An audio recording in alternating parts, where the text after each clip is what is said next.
Kraft presents The Great Gildersleeves.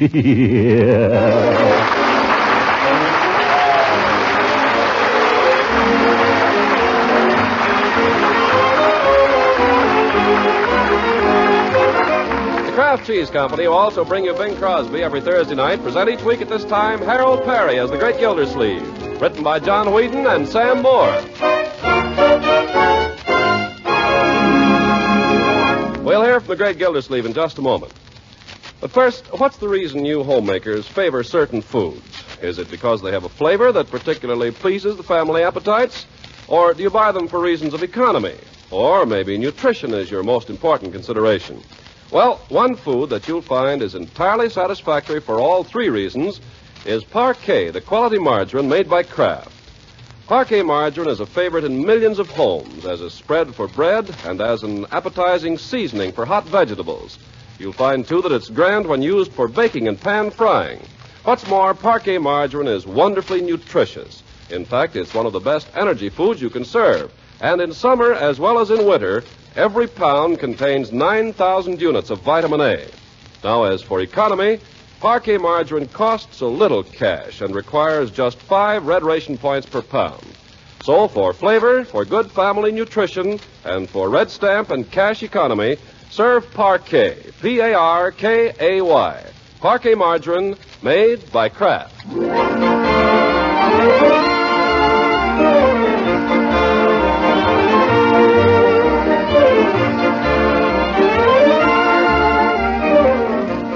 Now let's hurry on to Summerfield, where the whole town seems to be in a flurry of excitement and anticipation. Cakes are a-baking and gifts are wrapping and tongues a-wagging. On the morn of his last day as a bachelor, we find the great Gildersleeve lingering alone over breakfast and steadying his nerves with a 4th cup of coffee, while from the kitchen comes the sound of Bertie's rejoicing. Nobody knows the trouble I've seen. Nobody knows but... Bertie! Yes, sir? For goodness sake. Something you want, Mr. Gildersleeve? If you must sing something cheerful. Yes, sir. Where is everybody? Where's Marjorie? Where's Leroy? I don't know, Mr. Gildersleeve. They came and they went. Leroy didn't even finish his popsies. No, sir. I expect he's around somewhere. I don't know what's the matter with everybody here. I don't know what everybody is so sad about. Have to eat breakfast alone. Have to listen to that. Nobody knows how happy I am. Nobody knows but... Bertie! Yes, sir? Nothing. Let it go. Let it go. Nobody knows how happy I am. Uncle Mort, I'm going down to help decorate the church. Don't rush off, Marjorie. Come in and sit down with your old uncle while he finishes breakfast, won't you? But I had 9 hours ago. I know, but just sit with me, won't you? Well, just for a minute. I don't know what it is. Everybody seems to be avoiding me. Have I done something? No, Uncle Mort, no. Of course not. Bertie hardly speaks to me. You haven't been around all morning. I'd even be glad to see Leroy. What's wrong, Marjorie? Nothing, I guess. Everything. I can't explain. You wouldn't understand. Is it Ben? You miss him, don't you? Sure, I miss him. But not as much as I'm going to miss you. Why, Marjorie, I'm going to be around. Just because I'm getting married, that doesn't mean anything's going to be changed. Marjorie, you don't think I'd... Marjorie! Don't ask me anymore, please. I give up. Bertie, Yes, sir, Mr. Gildersleeve. tell me, what's the matter with everybody this morning? I don't know, Mr. Gildersleeve. Maybe the June bug has got him. What's the matter? Has the June bug got you, too? Yes, sir, I guess it has. I give up. Anybody who has anything to do with women ought to have his head examined. Oh, promise me that one day you and I... Leroy! Yes, Unc? I've asked you before, please, not to sing that song. What's the matter? Don't you like it? I like the song, but I don't like your rendition. Sorry. Mr. Gildersleeve, excuse me. Yes, Bertie, what do you want? I love you. Leroy! No good? No good. Come here, young man. What, Unc? I'm just trying to put you in the mood. You're going to put me in a sanitarium. I'm trying to talk with Bertie here, and you stick your shirt tail in.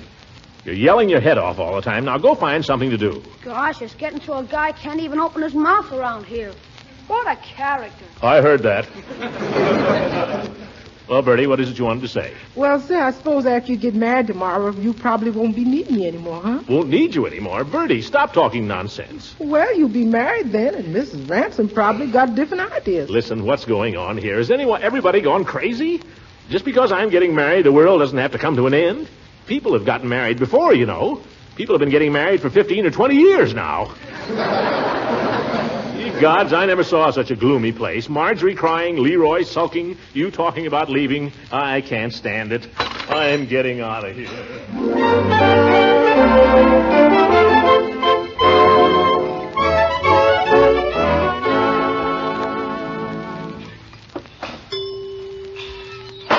Hello, Peavy. Oh, hello, Mr. Gildersleeves. What can I do for you this merry morning? Give me something for a headache. A headache? Well, would you say you were suffering from an intestinal headache or an eye strain headache or a brain fatigue headache? I've just got a great big headache, Peavy. Haven't you just got a plain headache cure? Well, now, Mr. Gildersleeve, cure is a word we pharmacists like to avoid. Most headache remedies, for example, simply alleviate. Oh, they do. Then, for heaven's sake, alleviate mine. Quick, will you? All right, sir. Let me see. I've got a new preparation here the wholesale man has been pushing. It's called Head Ease. Well, give me some of that. I'll try anything. Here, take this with a little water. Thank you, Peavy. It'll be a few minutes before that takes effect. That is, if it does take effect. I might as well wait here, then. If I go home, it'll just start again anyway. Headache caused by domestic difficulties, Mr. Gildersleeve? Yes, Mr. Peavy. By George, the way they're all behaving, you'd think they had to get married tomorrow. Oh, my. Tomorrow is the happy day, isn't it? Yeah, it's tomorrow. Tell me, is it normal for a man to be a little twitchy the day before his wedding? Normal, Mr. Gildersleeve?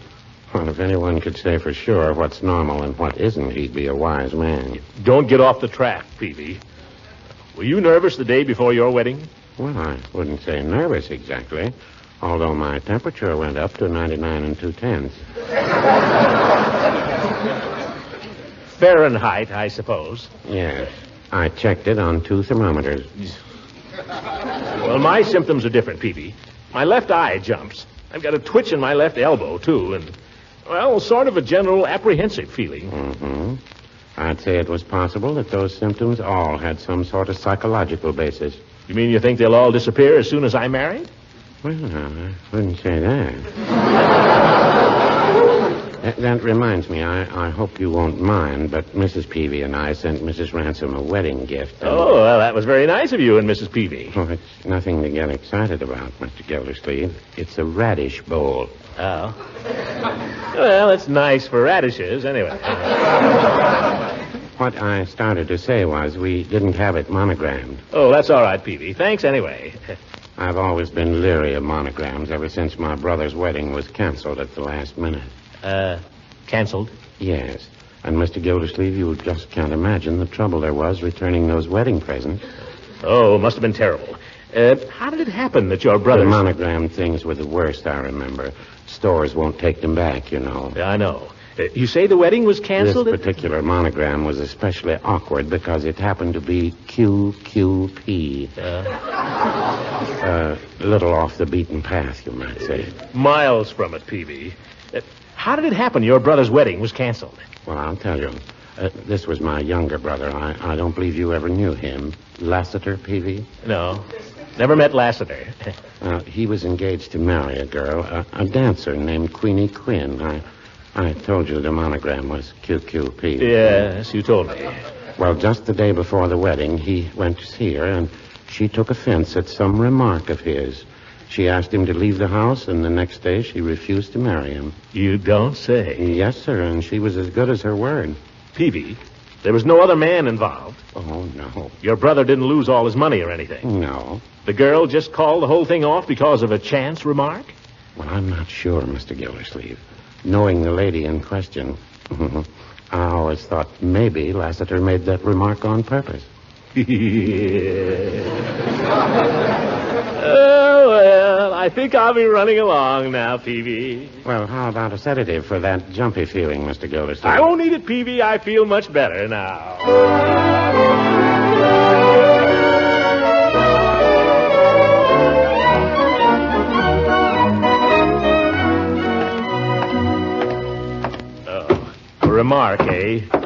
need is a good remark. Leela, I'll say you and I have got to have an understanding. Things are going to be different around here after we're married. Things are going to be done the way I want. And if you don't like it, now is the time to do something about it, or forever after hold your peace. I'll tell her.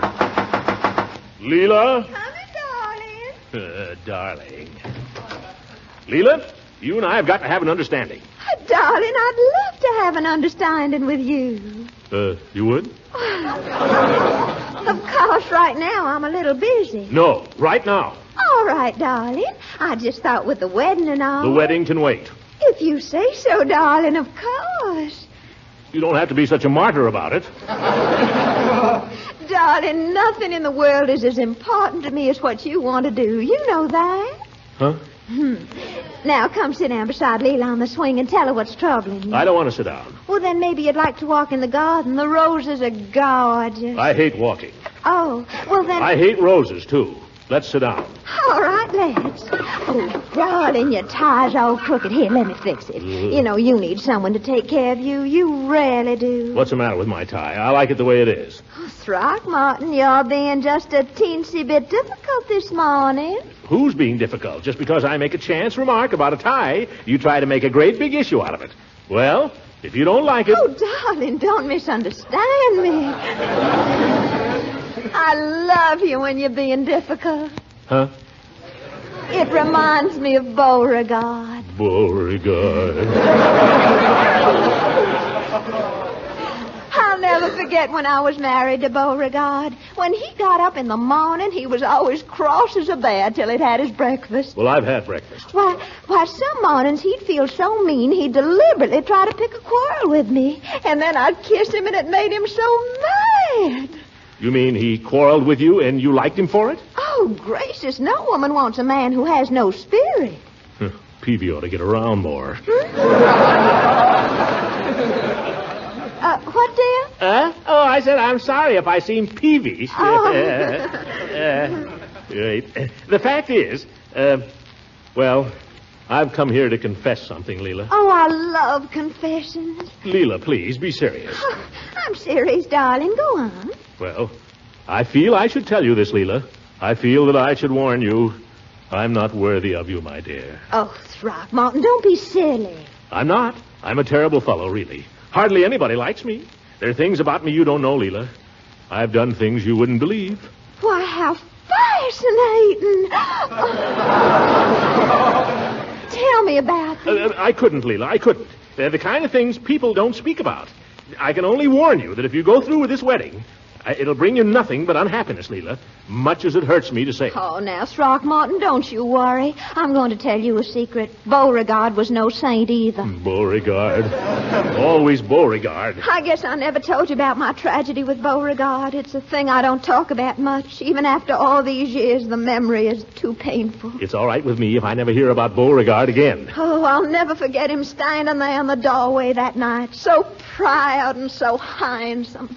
We'd had words about something, and he said some dreadful things to me, and I guess I said some dreadful things to him. And as he went out, he paused, and he said, "Well, woman, is that all you have to say to me?" And that's all I said to him, Throckmorton. With just one word, one single word, I could have held him, but I didn't. I let him go. And that's the last time he was ever seen alive. I'll never forgive myself. There, Leela. That's why I'll never let you go, Throckmorton. Never, never, never. Peavy. Oh, I know we're going to be happy together, darling. Say we're going to be happy together, just you and I. Sure, just you and I in Beauregard.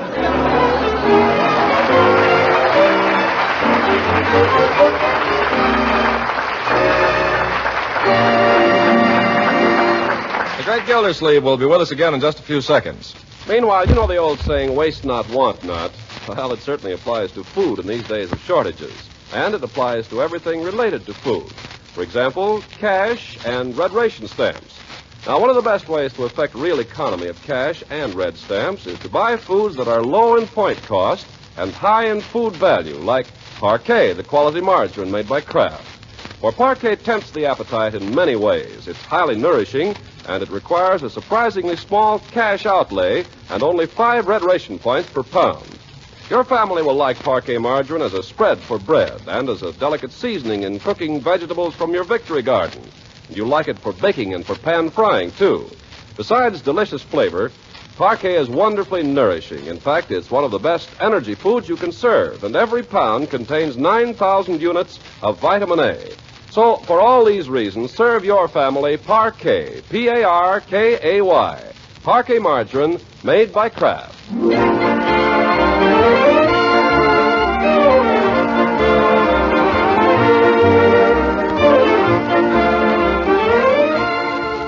Now, what of the great Gildersleeves? Well, the condemned man ate a hearty dinner, sat silently for half an hour, puffing on a cigar which he'd forgotten to light, and excused himself early. Big day ahead. For hours he tossed and turned in his bed, unable to sleep. And now at last, with the first pale light of dawn breaking over the South Street church, he's dozed off. The figure of Gildersleeve lies a dormant mass in a twisted sheet, but through his tortured brain race wild dreams, the dreams of a desperate man.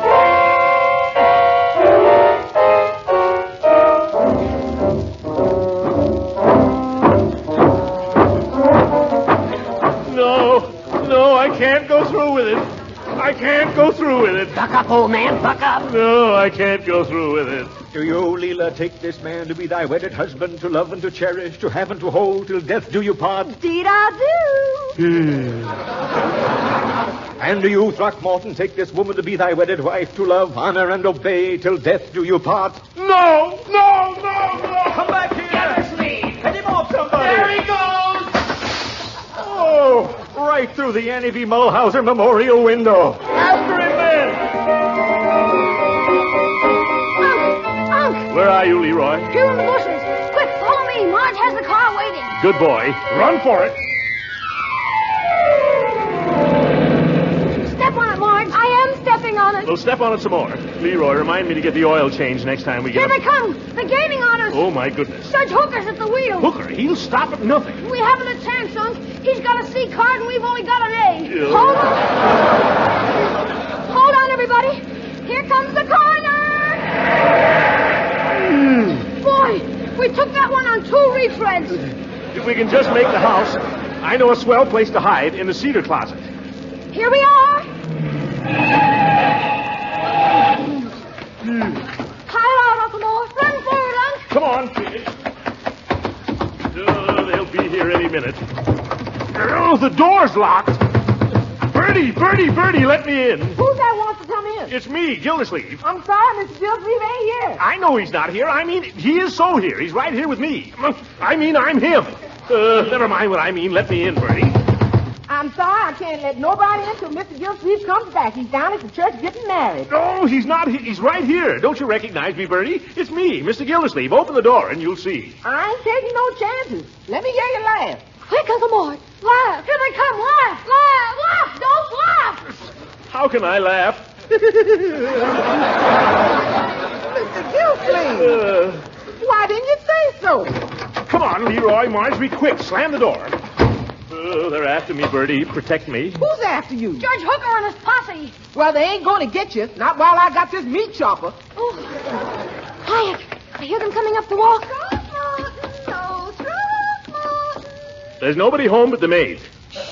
Come out, wherever you are. I won't. Please. No. Pretty please. No. Come on, Gildersleeve, we've got the place surrounded.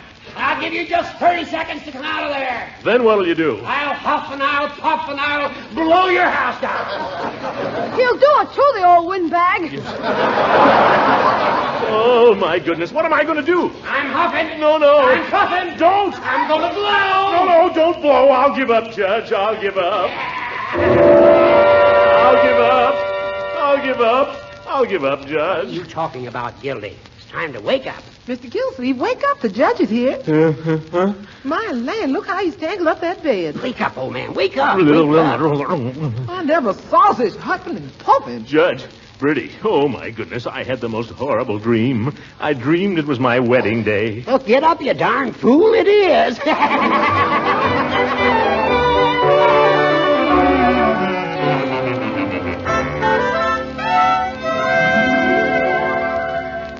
Well, there it is. And whoever invented an ascot tie, I hope he chokes. And he will if he wears one like this. Now, Gildy, you look fine.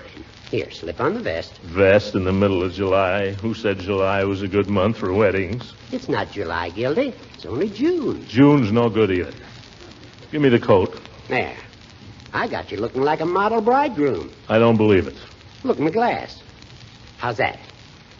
I look like a barefooted floor walker. Well, shoes will help. And for heaven's sake, get going. We're due at the church in half an hour. Oh, don't keep saying that. Well, we are. I'm Hurry waiting. up now and put on your shoes. I'm waiting for my socks. Bertie's ironing my blue socks. Blue. Something old, something new, something borrowed, something blue. Gildy. Am I blue? Am I blue? Throckmorton, please. Now, it's getting late, and you're behaving like an irresponsible child. Now, buck up. I'm sorry, Horace. I'll be all right. I'll go through with it. That's the stuff, Gildy. Judge, how would it be if I sent her an anonymous letter warning her not to marry me? She'd recognize your handwriting. Oh, yes, darn it. Uncle Mort, are you almost ready? Oh, yes, my dear. Just trying to pull the judge together. Is he all right, Judge? He looks terrible. You're right, my dear. I do look terrible. I'm not going to wear this thing. Oh, now, Uncle Mort, you look very nice. Oh, thank you, my dear. You look nice, too. Oh, do I really look all right? I've been so rushed I hardly know what I've got on. What's been keeping you so busy? Well, Leela got a run on her last pair of nylons, and I simply tore all over town to find her another pair. And then she lost the key to her suitcase, so I had to take it to the lock man. Why not let Leroy do that? He's guarding the wedding presents. Oh, my goodness. Whose idea was that? Don't tell me. Well, I've got to go, Uncle Mort. Hurry him up a little, won't you, Judge? Yeah. Hurry, hurry, hurry. You'd think this wedding was being put on by a family of train dispatchers. What are you doing, Hooker? Just checking over a few last things. Did you remember to send the bride's bouquet? Yes, Horace, I sent the bride's bouquet. That's good. What'd you send? Daisies. Daisies. Merciful heavens, Gildersleeves, what was the idea of sending her daisies? They were all out of geraniums. Geraniums would have been worse. Geraniums happen to be her favorite flower. She told me so. Yeah, but she wouldn't want to get married in them. Judge, I could get myself arrested. Maybe I could rob a bank. The banks are all closed now. Oh, yeah. There must be some way to get in jail. Excuse me, Mr. Gildersleeves. Here's your socks. Oh, thank you, Bertie. Loyal to the last. Thank you, Mr. Gildersleeves. And if I don't see you again before you're married, I wish you all the happiness in the world. Thank you, Bertie. Thank you. Come on, Gildy, come on. Get your shoes on now. All right. Oh, Throckmorton, there's one other little matter. It's customary for the best man to pay the minister. All right, go ahead and pay him. Don't bother me with details. Yeah, but the groom always provides the money. What? You put the fee in a little envelope with Dr. Needham's name on it, and I hand it to him. Oh, no, you don't, Hooker. I wasn't born yesterday. Now, don't be a stubborn jackass. It's just to save you embarrassment at a time when you'll have your hands full. If you'd rather give him the envelope yourself, go ahead. Well, how much do I put in the envelope? Oh, the usual amount. Well, what is the usual amount? Well, I don't know. I believe it's just whatever you think the minister deserves for marrying you. Oh, I'll have to give him more than that, Judge. Well, maybe $10. Hi, Judge. How's the bridegroom coming along? Well, little Leroy. Little Leroy. Come here, my boy. What do you want? Leroy, it's nice to see you dressed up for a change. Thanks, Unc. Same to you. Stick your shirt tail in. Yes. Well, won't be long now, my boy. No, won't be long now. We've got to stick together, my boy. After all, we're the men of the family. That's right, Unc. Leroy, you remember that old haunted house? Yeah? What if we sneaked out there right now and you tied me up with a lot of ropes and left me there till this thing blows over, huh? That's a great idea. We could go up. All right, Gildy, no more of that. Go on, get out of here, Leroy. Your uncle's got a lot of things on his mind. What's that? That's the taxi I ordered to take us to the church. Come on, Gildy, we're late now. But, Judge... Hurry up, Gildy. Taxis cost money. But, Horace... Gildersleeves, what on earth are you doing? I'm looking for my good luck piece. Oh, I can't find my good luck piece. Never mind it. Let go of me, Horace. I can't go without my good luck piece. Stay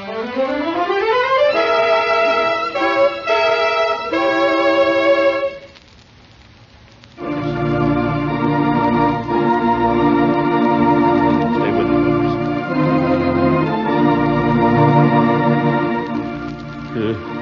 Can't seem to remember. what I'm supposed to do.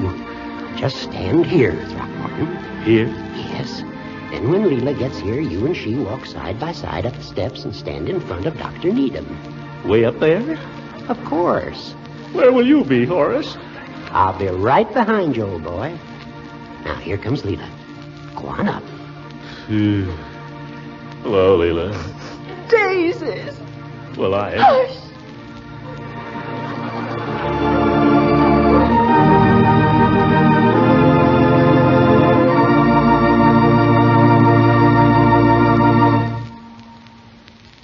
Dearly beloved, we are gathered here in the presence of this company to join together this man and this woman in holy matrimony.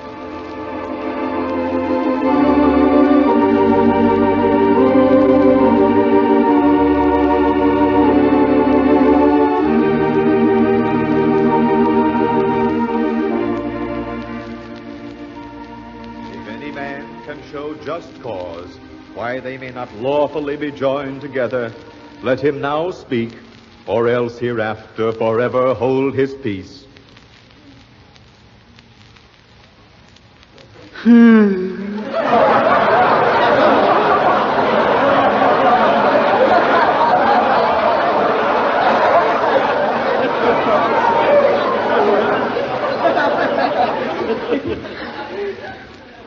Throckmorton, wilt thou have this woman to be thy wedded wife, to live together I in beg your pardon, Doctor. Just one moment, please. Who's that? A soldier. I happen to be this lady's husband. Beauregard! Beauregard! Darling, I thought you were dead. Why, Leela, child, I never felt better in my life. Well, Throckmorton, I hardly know what to say. This seems to be my late husband. Late my eye. He's just in time.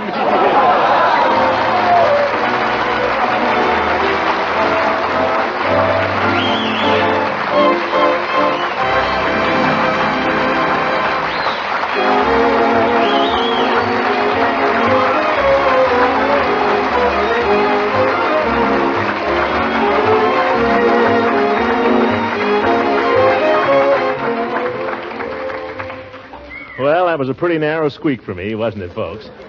Good old Beauregard. This is our last broadcast this season, but we'll return again in just 8 weeks. Before saying goodbye, we want to thank you for all the Sunday evenings you've given us and the nice letters you've written us. We want to thank our sponsors, the Kraft Cheese Company, for their sympathetic understanding and cooperation. And we want to give the credit due to all the members of the Gildersleeves family whom you have come to know over the past year. Shirley Mitchell, who plays Leela, Lorene Tuttle as Marjorie, Lillian Randolph, who plays Bertie, Walter Tetley, who plays Leroy, Earl Ross, who plays Judge Hooker, Ben Alexander as Bashful Ben, and Richard LeGrand, our Mr. Peavy. Thanks, too, to Claude Sweeten for his excellent music, and 3 low bows to our writers, John Whedon and Sam Moore, and to our chief, the producer, Cecil Underwood. Good night, everybody. Have a pleasant summer. This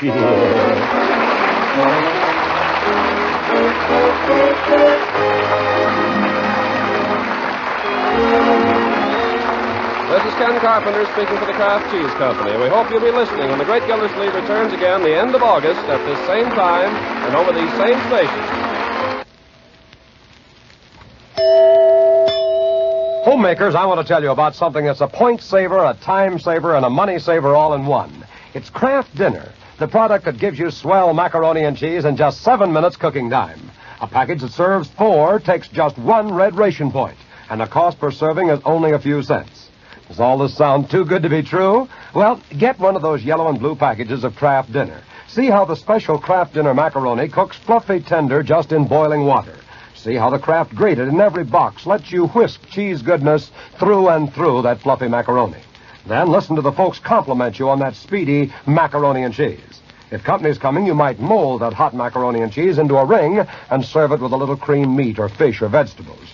You see, Kraft Dinner is an all-round wartime meal helper. It can help you stretch other foods. So look for it at your food store. Look for Kraft Dinner. This program has come to you from Hollywood. This is the National Broadcasting Company.